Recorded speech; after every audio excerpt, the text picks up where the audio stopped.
नमस्कार. छायाज रेसिपीजमध्ये आज आपण 1 कप गव्हाच्या पिठापासून खूपच टेस्टी आणि तितकीच पौष्टिक अशी रेसिपी बनवणार आहोत. तर बनवायला सुरुवात करूया. सगळ्यात आधी इथे मी एक मध्यम आकाराचा टोमॅटो किसून घेते. तर असं बारीक किसणीने मी किसते.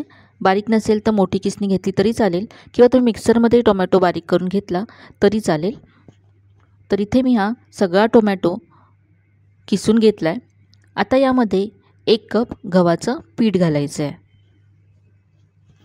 यानंतर यामध्ये 2 मोठे चमचे रवा घालायचा आहे. यामुळे मस्त कुरकुरीतपणा येईल रेसिपीला. आता इथे मी 1 चमचा चिली फ्लेक्स घेतले आहेत. तुम्ही याऐवजी हिरवी मिरची बारीक चिरून घेतली तरी चालेल किंवा लाल तिखट घातलं तरी चालेल. यानंतर इथे मी अर्धा चमचा कुटलेली काळी मिरी घेतली आहे. आता यामध्ये अर्धा चमचा जिरं घालायचे आहे. यानंतर 1 चमचा सफेद तीळ घातलेत. आता यामध्ये बारीक चिरलेला कांदा घालायचा आहे. तर एक मध्यम आकाराचा कांदा मी बारीक चिरून घेतला. यानंतर बारीक चिरलेली शिमला मिरची घालायची आहे. एक छोट्या आकाराची शिमला मिरची मी घेतली इथे. आता इथे मी एक मध्यम आकाराचा बटाटा शिजवून घेतला, सोलून घेतला आणि किसून घेतला आहे, तो घालायचा आहे. इथे तुम्ही तुमच्या आवडीप्रमाणे भाज्या घालू शकता. तुम्ही किसलेला गाजर घालू शकता, बारीक चिरून कोबी घालू शकता. भाज्यांची क्वांटिटीसुद्धा तुमच्या आवडीप्रमाणे तुम्ही कमी जास्त करू शकता. यानंतर इथे चवीप्रमाणे मीठ घालायचं आहे आणि अगदी बारीक चिरलेली कोथिंबीर घातली आहे. तर इथे सगळं साहित्य घालून झालं आहे. आता हे व्यवस्थित आपण मिक्स करून घेऊया. बटाटा आणि पीठ एकजीव करून घेऊया. नंतरच यामध्ये आपल्याला पाणी घालायचं आहे.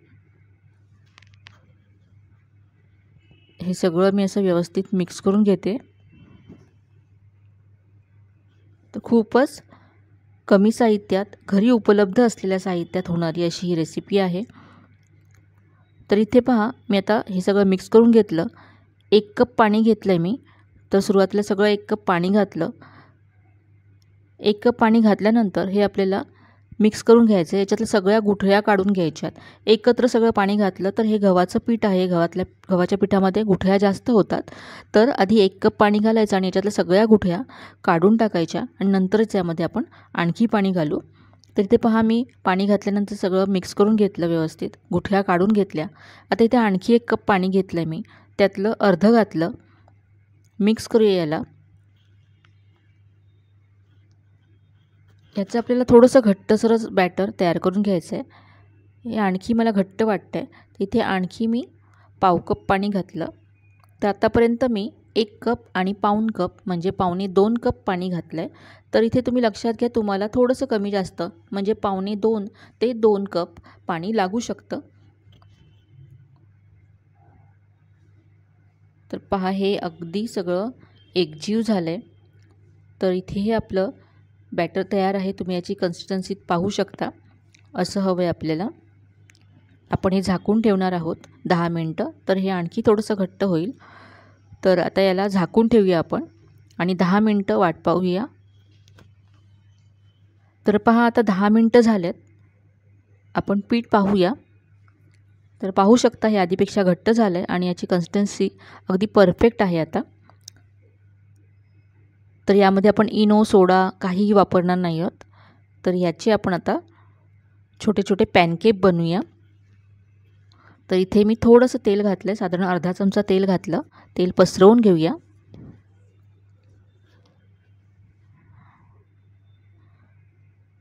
आणि आता याच्यावरती 1-1 चमचा बॅटर घालायचं आहे.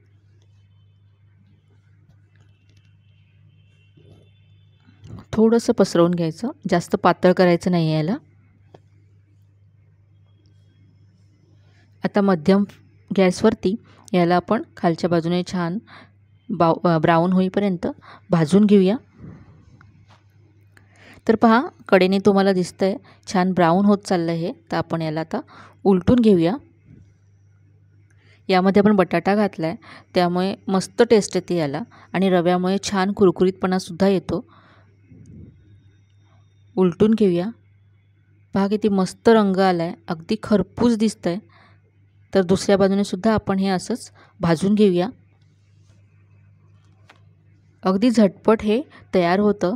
तुम्ही पीठ तयार करून घेतल्यानंतर फटाफट ह्याचे असे पॅनकेक बनवू शकता आणि चवीला तर अगदी अप्रतिम लागतात. यामध्ये आपण भाज्या घातले, मसाले घातलेत, त्यामुळे यावर नुसतं आपण खाऊ शकतो. सॉसची किंवा चटणीची सुद्धा गरज लागणार नाही. इतकं चवदार होतं हे.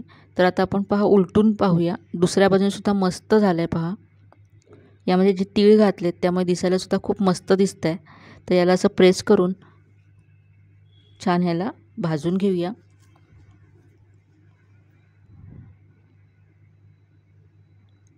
तर हे पहा अगदी मस्त दोन्ही बाजूने खरपूस झालं आहे. काढून घेऊया. आणि आता आपण असेच आणखी बनवून घेऊया. जवळून पहा. मुलांच्या टिफिनसाठी सुद्धा तुम्ही अगदी घाईच्या वेळेला झटपट हे बनवू शकता. बटाटा जर तुम्ही आधी शिजवून ठेवलात तर खूपच झटपट हे बनतात. तर आणखी इथे मी बनवते.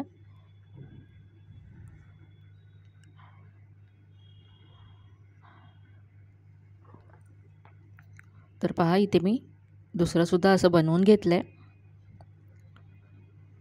तर आता इथे मी सॉसबरोबर सर्व करते. तुम्ही हिरव्या चटणीबरोबर सर्व करू शकता.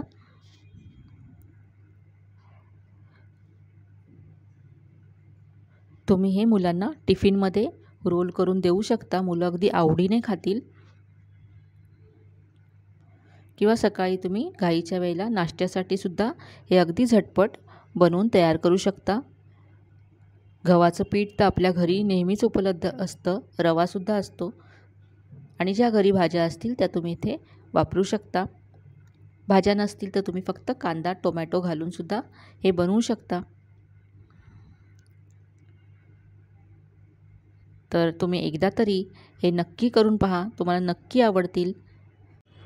आजची ही रेसिपी तुम्हाला कशी वाटली मला कमेंटमध्ये कळवायला विसरू नका. रेसिपी जर आवडली असेल तर व्हिडिओला जास्तीत जास्त लाईक करा. तुमच्या मित्रमैत्रिणींसोबत शेअर करा. चॅनलवर नवीन असाल तर चॅनलला सबस्क्राईब करायला विसरू नका. तर मग पुन्हा भेटूया अशाच छान छान आणि नवीन नवीन रेसिपीसह. तोपर्यंत धन्यवाद.